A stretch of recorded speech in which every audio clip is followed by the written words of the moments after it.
my wife and I just returned from a 2-week road trip. And we now consider ourselves really just pandemic traveling experts. We had some great time with family. We saw a lot of sights. I became intimately acquainted with the bathroom potential of lots of cornfields, and we probably didn't get coronavirus. Anyways, I recently discovered there's this thing people like to do on the internet where they share funny pictures, often with added captions. They call these memes. And I wanted to offer some tips on pandemic traveling in this format.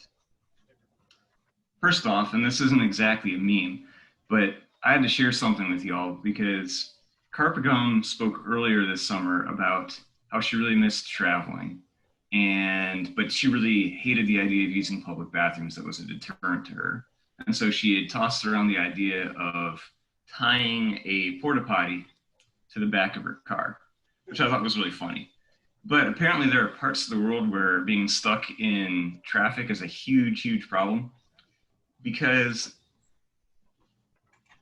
excuse me, this is an actual toilet in an actual car sold by Toyota in certain parts of the world. So I guess other parts of the world are actually a little bit ahead of us on this thing.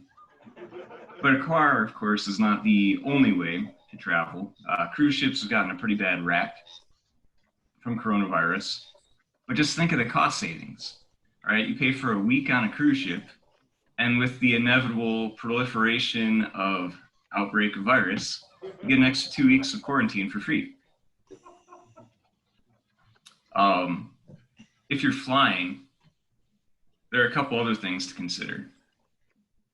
First, do you have some good noise canceling earphones, and how's your grip strength? Because there are some really creative ways to have a safe, socially distanced flight.